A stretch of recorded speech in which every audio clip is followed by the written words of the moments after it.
And just like that, the college football season has come to a close with the conclusion of the Indiana Hoosiers. Everybody's feel-good story, right? Defeating the Miami Hurricanes 27-21. Miami covering the spread. Man, we'll talk about this game here in just a minute. We'll jump right in. But, man, always amazes me how fast the college football season just gets away from us. It's like preseason, we're talking about it. Man, I can't wait for this game. I can't wait for this game. I got tickets to this game, this game, this game. And then all of a sudden, we blink, and it's the national championship. Crazy how it happens. And I know I talk about it every year. I know I say that it just goes by way too fast, and it really does. So as fast as it gets here, it leaves just as fast, and that's just unfortunate. But when you enjoy something, time tends to go by, a lot faster. There's a lot of things about me that I like doing. Time goes by fast when you're doing them. I love, playing with my daughter. I love going hunting. I like shooting guns. I like doing stuff like that. But time seems to just go a lot faster when you're doing things like that as opposed to the boring things. When you're at work, time just drags, right? Well, when you're enjoying college ball, it goes by really fast. So, welcome back to another episode of After the Whistle. This will be the final episode of the season as it pertains to the 2025 college football season. Everything that we will talk about moving forward from this moment will be related to the 2026 football season. All right, so first things first. Get my paper, get my notes out. Yes, I was taking notes while I was watching the game. So got a few things I'd like to discuss and talk about here in relation to the national championship game. First thing, big hats off to the Indiana Hoosiers in this situation, because you can't help but, and people can say what they want about Curt Cignetti. People can say, "Oh man, I don't like his attitude. I don't like this. I don't like the way he smugly looks at the camera or the facial expressions he makes at the camera." I've legit heard people say that online. What I will say in relation to Curt Cignetti is I think he's one of the best college football coaches in the country. He's top 3 in my book and potentially top 2. There's only one coach that I would put ahead of Curt Cignetti at this very moment, and that coach has multiple national championships over the last 5 years. So I would put him ahead of Curt Cignetti at this very moment. But Curt Cignetti vaulted his way up, has just vaulted his way up into that upper echelon, tier 1 of coaches in college football. If you want to, talk about, the rank of college football coaches, and you have different tiers. You got tier 1 coaches, tier 2 coaches, tier 3, whatever. Cignetti is firmly planted in the tier 1 group of coaches in college football. And this just kind of, the validation from the national championship game, right? That's all it was just validation. He's there. He starts in Indiana. He comes from JMU, and, he's like, people don't know who you are. And he's like, I win, Google me. And a lot of people thought, man, who's this arrogant guy right here that just took over the Indiana job? Does he realize that he's coaching at Indiana? Historically one of the worst football programs in the Power 4 in Division I. Like one of the lowest win percentages all time for Power 4 schools. But the turnaround that Indiana has experienced over the last 2 years is unmeasurable. It's just unfathomable.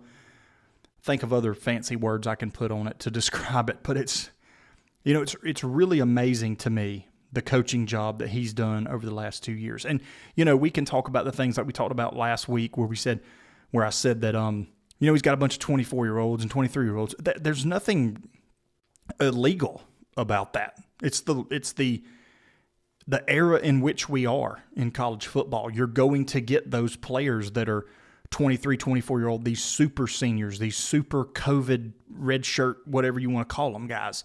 And they've just taken advantage of the system. And the system has allowed them to play college football for six years, and they're taking advantage of it. A lot of times they can make more money in college than they can in the pros, unless they're, first round pick like we mentioned last week with Dante Moore, which kind of still scratching my head about. We won't get into that. But the feat that was accomplished by Curt Cignetti is just amazing to me. It's just something that we will be talking about for years, how he took a team like Indiana. It's not like Curt Cignetti was hired as the head coach at Alabama, and took over a program that had the history of winning national championships and winning football games like Alabama does. It wasn't like he took that over. He took over Indiana and just transformed them into a winning program. And you saw the team on the field Monday night. You saw what that team looked like. Just unreal. Hats off to them. Great coaching job. Now we'll get into more of the analysis, I guess, of the game. So, final score, like I said, 27-21. And the difference in this football game, to me, was there's two things. I'll give you a few talking points here as far as, what cost Miami the game and what won the game for Indiana. Because there's a lot of things that we can unpack here that we can talk about, mainly Miami. One of the main things that I talked about in the preview to this championship game was Miami was going to have to play mistake-free football because Indiana was a team that was not going to give you a lot of – they weren't going to hand you opportunities on a silver platter. They weren't going to turn the ball over. They weren't going to commit stupid penalties and stall drives. They weren't going to, do anything like that. You had to come in with your A game. You had to play disciplined football, hold on to the football, make the right reads, make the right throws, be smart, and execute. Indiana's one of those teams, in order to beat them, you don't just line up and beat them. You're not more physical than them. You're not more talented than them. You just have to line up and out-execute them. That's how you beat a team like Indiana. And Miami, 3 points that I'll bring up that, what costs Miami the game. Untimely penalties. It's one of the first things I wrote on my notepad here. Untimely penalties extended drives for Indiana that resulted in points. I think of one instance in particular where Miami had Indiana in a third down situation. They had the right play. They had the right scheme. They had everything dialed up to make a third down stop. They made that third down stop, but a face mask was committed that extended the drive. Indiana ultimately drives down the field, gets points out of it, ultimately puts the game, or not put the game out of reach. The game was never out of reach, really, for Miami, but that was a big-time drive. Miami had a little bit of momentum at that moment, needed a stop, got it, but the penalty extended the drive. And Miami had a few of those. Miami on the drive where Indiana drove down the field as well. They had 40 penalty yards, if I'm not mistaken, 30 or 40 penalty yards in that one drive. There were 2 third downs converted by Indiana on that drive by way of penalties. One was the face mask, one was the pass interference. Just untimely penalties. There's not many teams on a week-to-week basis that will go into a football game and not commit penalties. You're going to commit penalties. At some point, you're going to get a pre-snap penalty. You're going to get a false start. You're going to get a procedural penalty or something. Something's going to happen. You're going to get a penalty. It's not a rare occasion, but very uncommon, I would say, is the better way to put it, that you see a team that does not commit a penalty in a football game. It's when you commit them is the issue. And Miami had some very, very untimely ones that resulted in extending Indiana's drives, ultimately led to points, and just kind of backbreaker penalties. Can't do that if you're going to try to beat a good football team. Certainly can't do that on the biggest stage in the national championship. And that's one of the reasons Miami lost this football game. Another reason I'd like to bring up. Anybody see that block? Anybody see the block punt? If you weren't paying that much attention to it, maybe you went to the kitchen to grab you something out of the fridge, maybe you had your back turned to the TV, whatever. I would challenge you, if you're a person that, like me, you're a crazy person and you like to watch games twice, sometimes 3 times, go back and watch that blocked punt. You had a guy that was in the shield that missed a key block there. You had a guy for Indiana, comes through, essentially untouched, and I think it was Mikhail Kamara, if I'm not mistaken, I think's who did it. But you come through there, he comes through completely almost untouched. The only thing that I see the blocker do is stuck his arm out. Now, mind you, Mikhail Kamara is a big human being. He's a defensive lineman.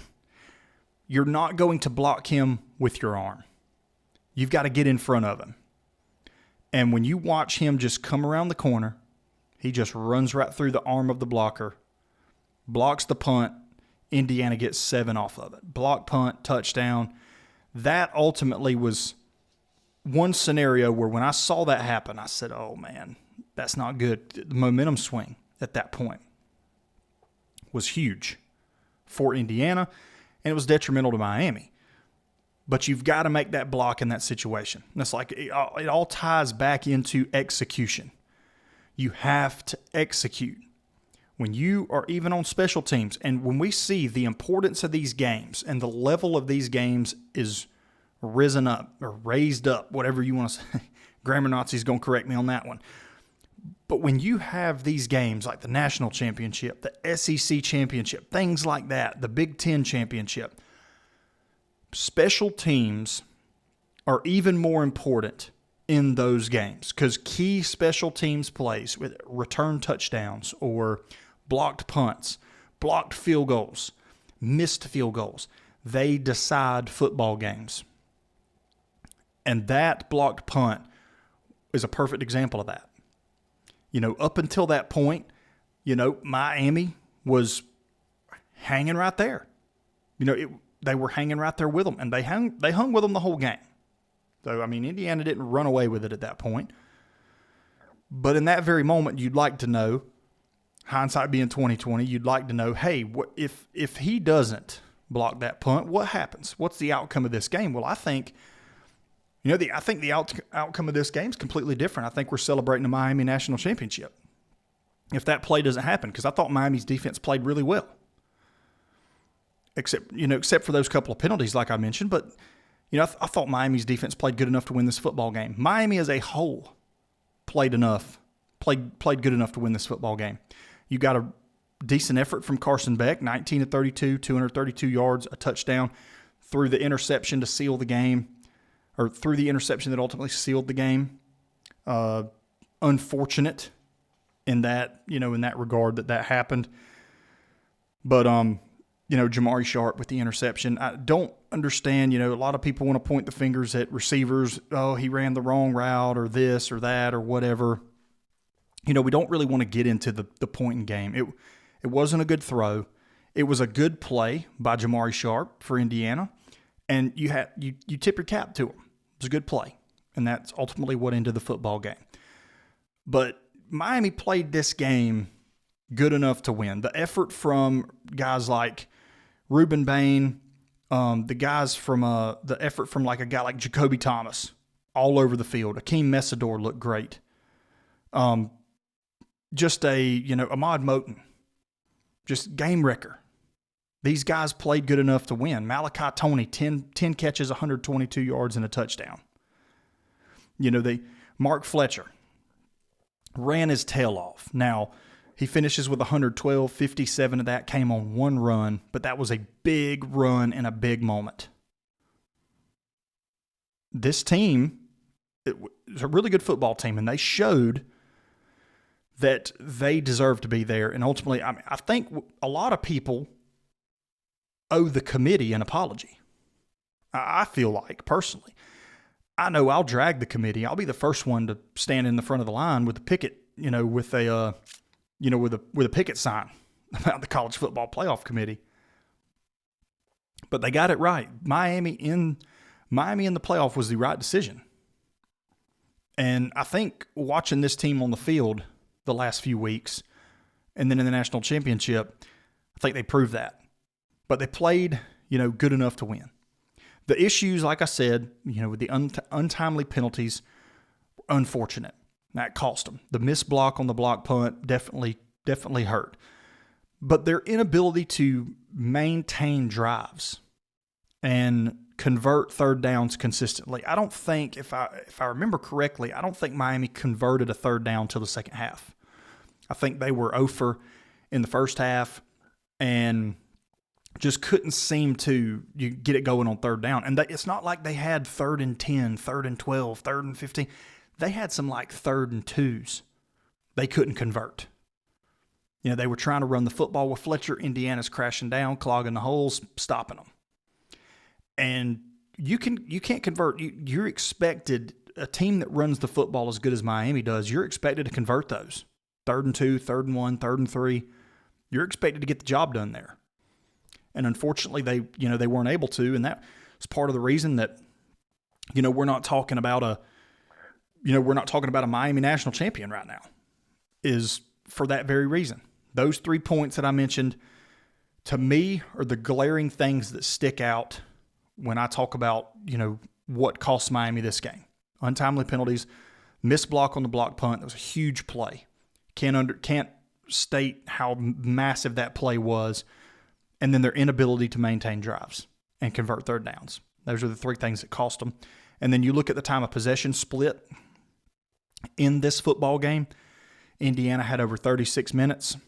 There was the difference in your football game. Indiana essentially was not going to let Miami hold the football, play keep away. They would put a big emphasis on third down, stopping them, getting them off the field, and letting their offense go to work. Ultimately, it's what made the difference. So 3 reasons that Indiana won this football game. And we can throw Curt Cignetti aside. He was one of the main reasons for sure.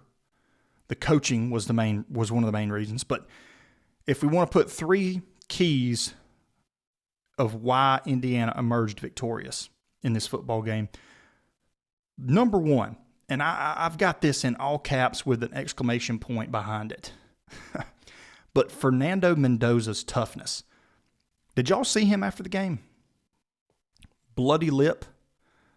Throwing arm is bruised all over. I mean, black and blue and red. Bloody. I mean, you couldn't tell, but probably had blood on his jersey. If they were wearing white, you'd have seen it. And he made a comment after the game, like, "I die for my teammates," and they do the same for me. That's the kind of kid you like playing. That's the kid you want to play for you right there. That's the kind of guy that you want to play with and you want to play for. Just that attitude is a big part. And then you watch the 4th down run, the 4th down touchdown run, gutsy call there, by the way, by this coaching staff. And they've seen that before. Because if you've watched this Miami team all year, you watched early in the season, they played Notre Dame. You watch Notre Dame run the same exact play from almost the same exact spot. I believe C.J. Carr from the 8-yard line, if I'm not mistaken, ran a QB draw and scored a touchdown. So that play call was just tailor-made for that very moment. It's almost like Indiana knew what Miami was going to do, left it wide open, parted the defense through down the middle like the Red Sea, and then boom, Fernando Mendoza went straight through it. And then the effort to get to the end zone. That's just an example of his toughness. I mean, takes a hit, lunges forward, stretches the ball out.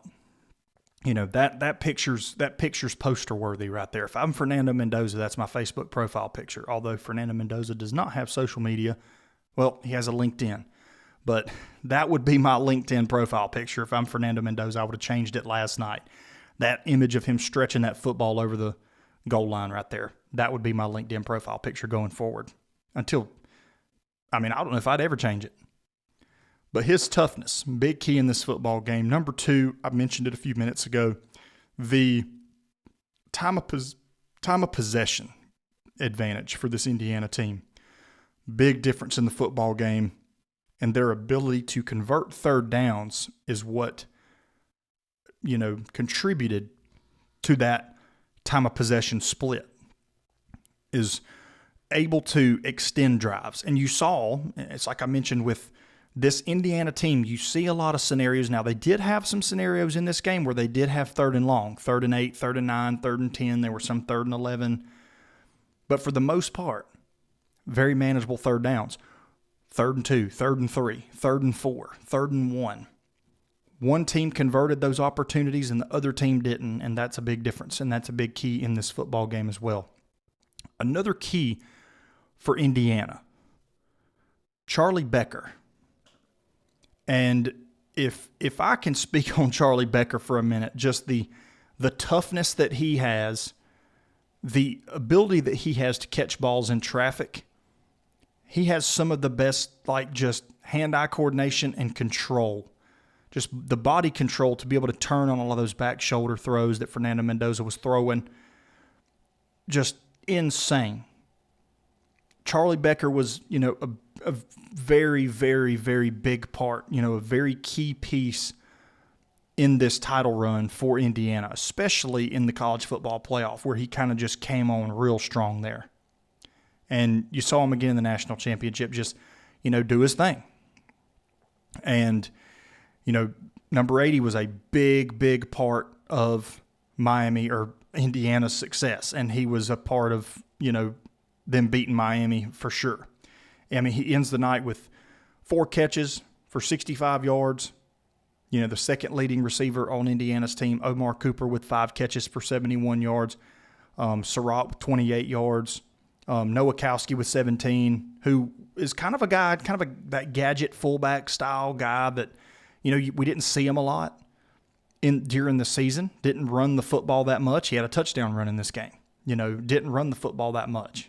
But, in this game, Miami's not expecting something like that. So that's probably a key part of why he was able to score that touchdown how he was.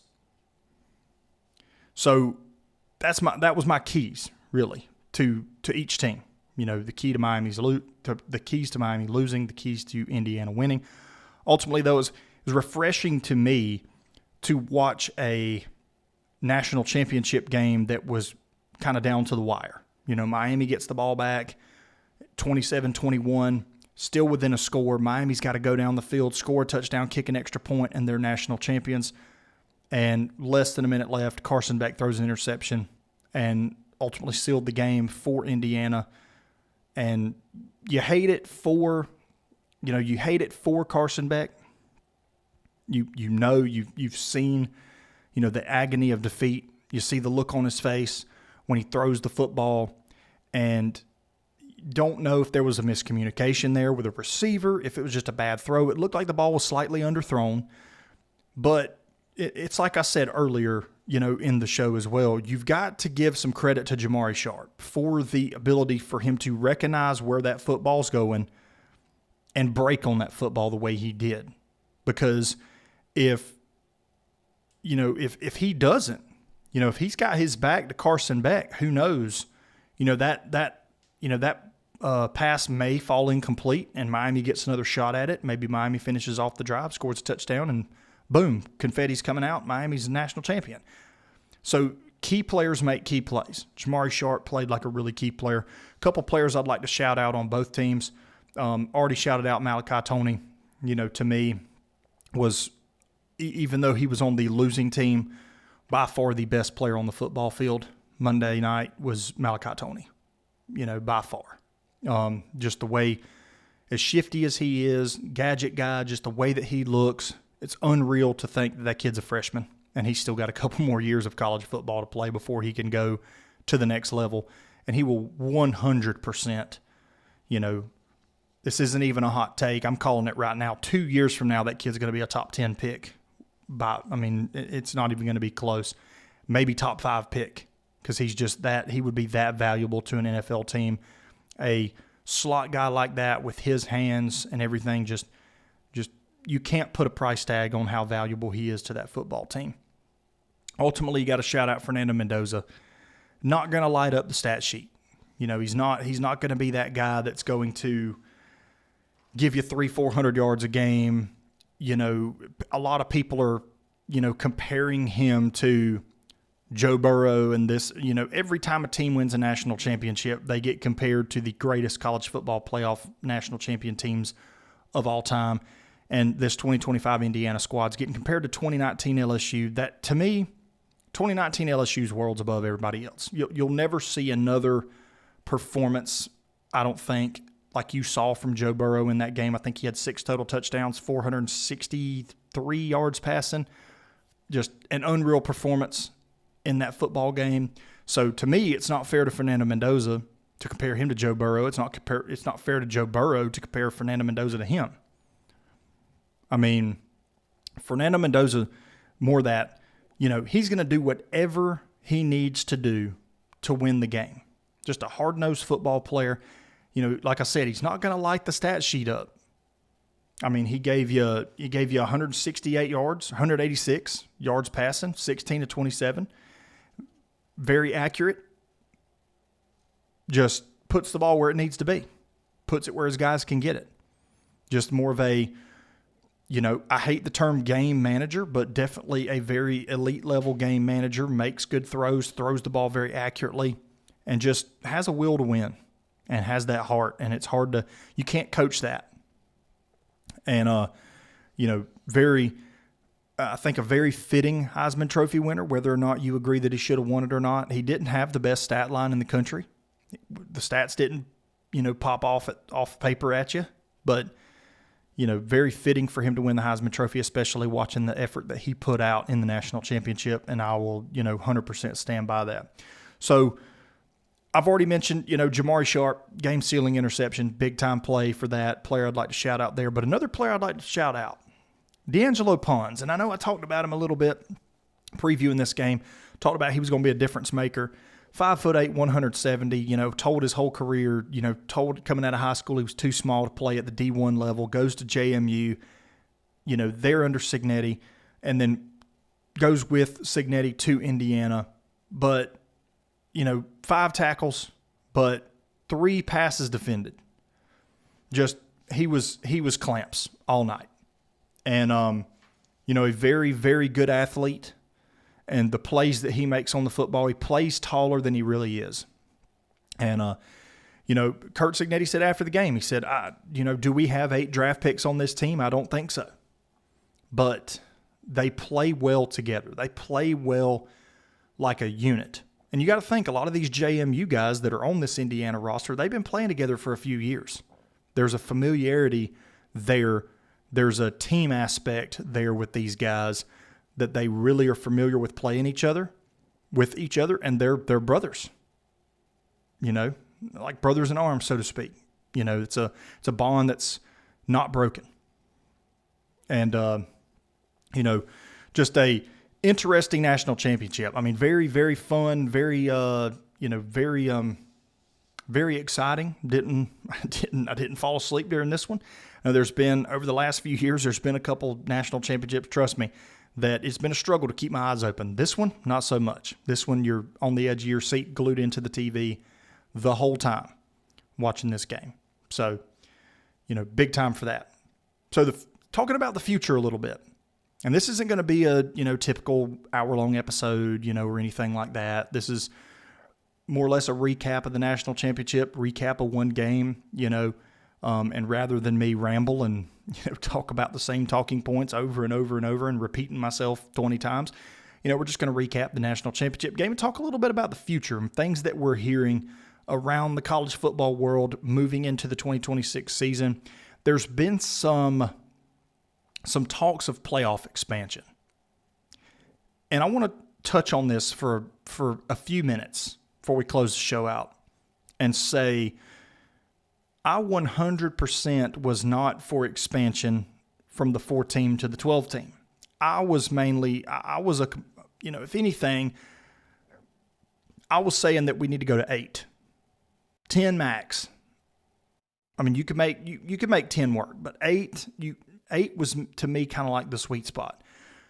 12, is a little bit too many, because I don't think that on any given year, I don't think you have 12 teams that you could make the argument could win the college football playoff, especially when you're throwing in 2 group of 5 teams into the mix who have as bad of good of a chance of winning a Division I college football national championship as the Girl Scout troop does.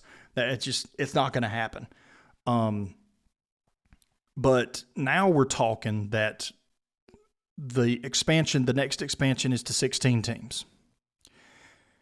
Then eventually, the Big Ten commissioner and the SEC commissioner, Greg Sankey, they are ultimately the two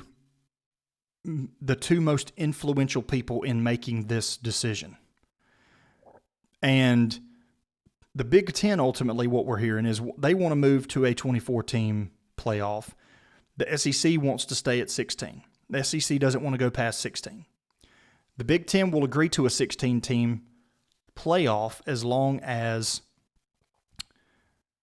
the Big Ten will agree to the 16-team as long as the SEC is willing to, in 3 years, increase it to 24. And Greg Sankey and the SEC have stood firm up to this point that they are not going to do that. The deadline to agree on something and come to a resolution is this upcoming Friday. So ultimately, we'll hear more about that later in the week as to where these two conferences sit, because ultimately they are the ones that are going to be making the decision. ESPN holds the television rights. ESPN has already pushed this deadline back one time to this Friday for these conferences to make a decision. So we'll see later in the week what decision that is. I have some issues, though, with college football playoff expansion. And one of the issues that I've seen a lot of people bring up is the increased blowouts. You're going to get more blowouts. If you expand to a 24-team playoff, you're going to get more. You already have blowouts in the 12-team playoff. We saw it. We saw Indiana blow Oregon out. We saw 2 blowout games in the first round of the playoff with Ole Miss over Tulane, and Oregon over JMU. We saw that. So I don't think that's going to change. It didn't change from we had blowouts in a 14 playoff before. We've certainly had them in the 12 team. We're going to have them in a 16 team. We're going to have them in a 24 team. To me, it's not a solid enough argument to dispute playoff expansion.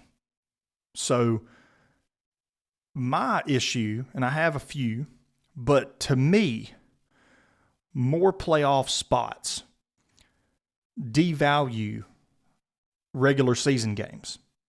When you have, a team that, you'll have teams that are 8-4 that'll make a 24-team playoff. And to me, it devalues the regular season, because you have a team, it's not so much like you have to focus on winning every week. You just have to focus on making a 24-team field. And as long as you're in that 24-team field, who cares if you have 3 losses, 4 losses, whatever. You're there. To me, it devalues these, devalues the regular season wins, makes the conference championship games less impactful. And, and potentially it leads to less exciting games. Less exciting regular season games, less exciting conference championships, because they don't matter as much. You won't get as many, because if you get late in the season and you've got a team that's 4th, you got a team that's ranked 4, you got a team that's ranked 10. That team that's ranked 10 right now in today's playoff format, they lose that game, they're in danger of being knocked out of the playoff. Whereas, with a 24 team, they lose. What do they drop? 4, 5, 6 spots? They're still there. They don't care. And it's not to say that they're not going to care. They're going to want to win, but it's not going to mean as much. And another question that comes up is we see it in pro basketball. We see players sitting and taking rests. We see players resting games. Load management is what we call it. The more that we continue to water down the regular season games, and the more that we continue to devalue regular season games, we may move into that territory, guys. I mean, it really might come to a point where you have the number one team in the country during rivalry week that they've got 2 or 3 starters that they don't want to risk injury, and they sit those guys. I mean, sure, you want to beat your rival, but if you're in the playoff, you're in the playoff, you're a lock. What's to stop you from doing that? What's to stop coaches and schools from making it to where writing up fake injury reports, holding players out because they don't want them to get hurt before the playoff starts? We've seen it happen. We've seen players get injured before the playoff, key players on key rosters. Why risk it? If you're the number one team in the country and you go play on the road against even an unranked opponent and you're missing – you sit 4 players and you rest 4 players and you lose that game. What are you dropping? 7 spots? You're still in the playoff. I mean, so that's my main argument behind it. Other arguments I have, the talent concentration that you got to think about here. And expansion doesn't fundamentally change the talent gap either. We can talk about all we want about, you're giving teams more opportunities. But the power conferences like SEC, the Big Ten, they're still going to dominate, and they're going to have more playoff spots, potentially funneling more resources and players to those schools. That's just the way it's going to go. We've seen it happen with we've seen it happen with the 12-team playoff. So think you double the field, you run into the same situation. And to kind of piggyback off of that, something that ties directly into that is the financial aspect of it, the financial concerns.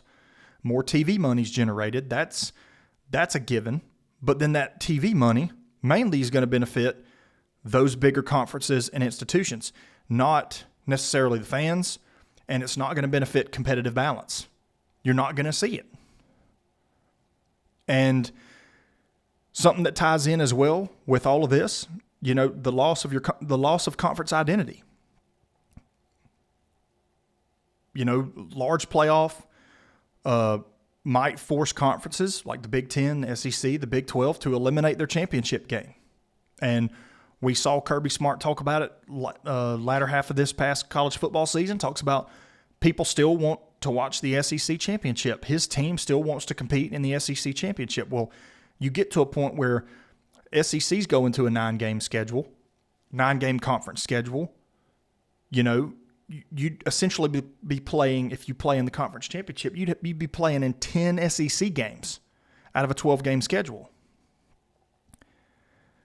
And so ultimately the question is, will these big conferences, I mean, not just the big, but the Power Four, will they eliminate their championship games?